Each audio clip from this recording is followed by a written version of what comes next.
Yes, I mean, I think of a couple of people I know who are Asperger's syndrome, where they find they find life often difficult because of the way that they focus on something which other people aren't paying attention to, and there's this almost cut off from what they are because something's caught their attention. How would somebody with Asperger's be a good person to train up, or would it depend on their degree of, the severity of their condition, or what? As we said, we're looking for people who have a learning disability, but we want people who are keen and interested and sort of willing to do that. So if that's what they want to do, then we'll give them the help they need to be able to do that. Our training, I think, is quite relaxed, it's quite friendly, so we want it to work so that everyone gets the most out of it.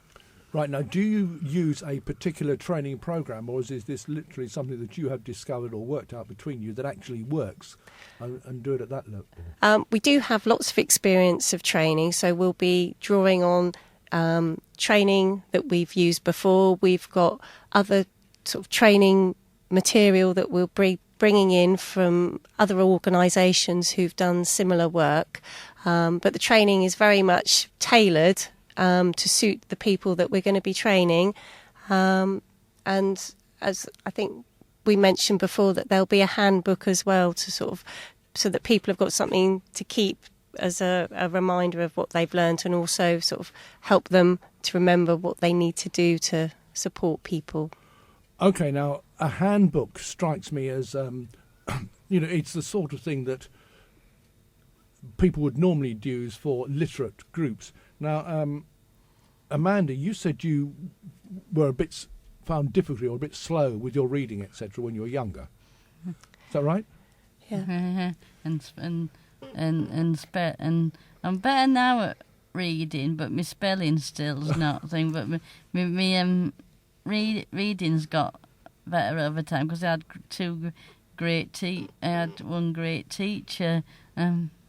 Okay, but there must be people who are with learning disabilities who actually find reading really difficult and still do, and no matter how old you get. Is that right? Yeah. And then so a few people like with autism or other things could be great at reading, but have other difficulties. But our wonderful places, we said, looking at all what a person can't do, we've always been using what different gifts a person has had, like our trustee Mark, who may have autism, and a few of other members, with them being real focused on, like what autism does. Yeah. They're really good at really saying, this is really coming up, where, really focused, give that gift. And, other people give other gifts, don't they? So you focus on what people can do rather than what they can't. Yeah, and hopefully, I've where it's what? We help people.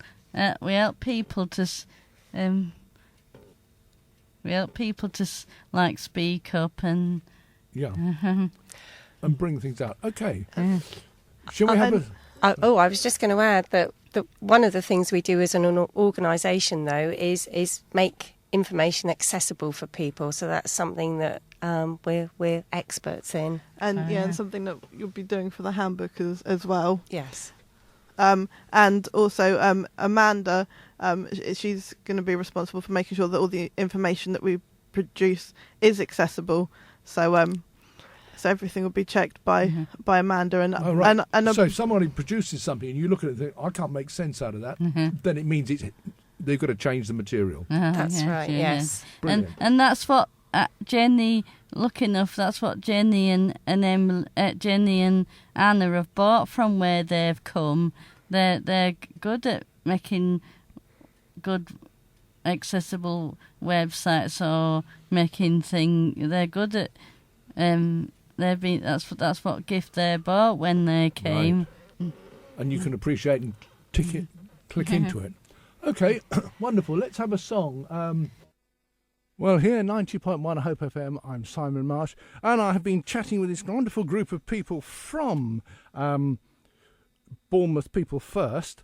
Who's going to give me sort of all the details as to how we get... Because there's quite possibly people who would like to get in touch with you. Okay. They can get in touch with us by phone.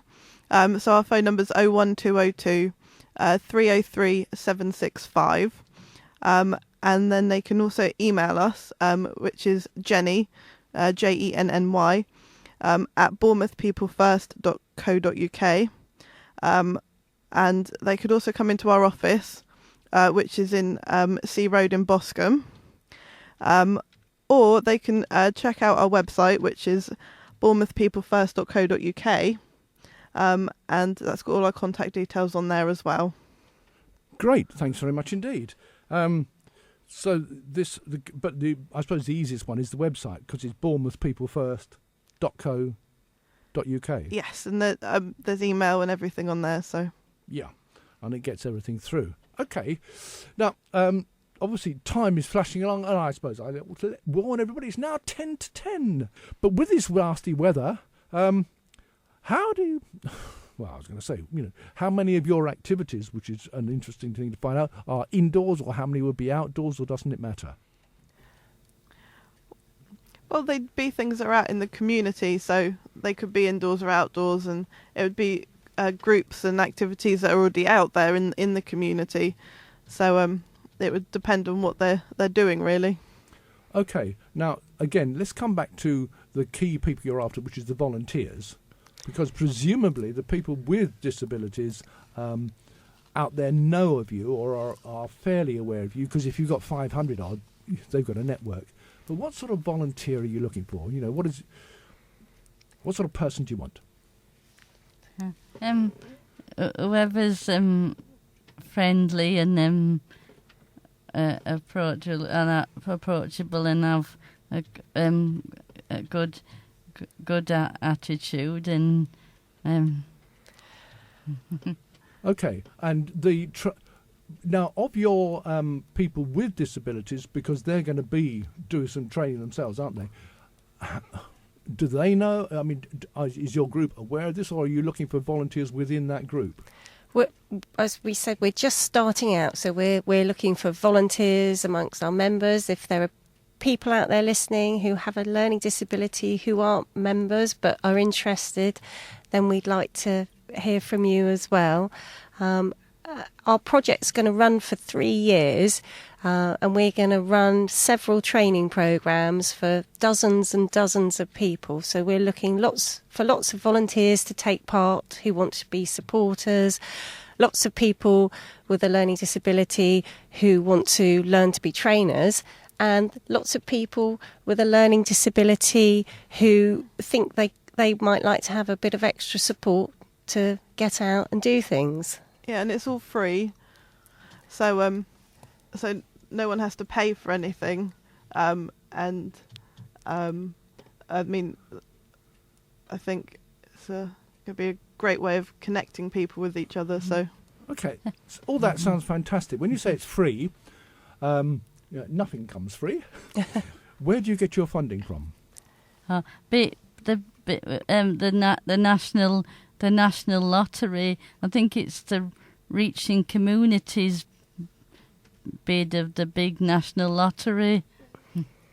Okay, and how did you manage to get hold of that? I mean, who had to do all the work on that? Because normally filling in the forms and explaining why is almost more difficult than anything else. Who did it? I think a lot of at first the main managers keep putting different bids in for money and work on the budget bid, and and some of the trustees. So we're lucky that we've got people who, our managers at our office, who put lots of time into working on funding PIDs and securing money so that we can go out and do this fantastic work for people. Yeah, because obviously you are a charity, presumably. That's right, yes. And so do you do fundraising events, or do you rely on mainly trusts? We rely mainly on trusts and also funding that we receive from Bournemouth Borough Council to help us to do our work. All right, so the council is giving you support too? Yes. Right, Yes. do you come under any particular section within the council? Under adult social care. Okay. Right, just that later on I shall be talking to the leader of the council. Ooh. Oh, it's wonderful to see radio stations get to talk to really interesting people. Is it still John Beasley? It is indeed. Oh. So you work with him or know him, do you? Oh, yeah. Yeah. Yeah, we see. Okay, you were going to say, Jenny? No, I wasn't. I was going to say that the council is a supporter of our Bill of Rights. Oh, yeah. Right from the head of from the chief executive down, all the business unit managers, everyone, all the council, all signed up to be wonderful supporters of our Bill of Rights. Brilliant. Okay. Well, now tell us again your details, because we're about, it's 5:02, and just in case anybody's missed it last time, it's great to have that information again. Okay then, so if you're interested in being a volunteer or being a trainer or getting more support to do things, then you can phone us on 01202 303 765. You can email us and the email address is Jenny, Jenny, at bournemouthpeoplefirst.co.uk. You can call into our offices and see us at 22C Road in Boscombe. But all of our contact details are on our website, and we're on Facebook and Twitter as well. Yeah. Oh, well, literally, you've got everything going. Everything that you would covered. need.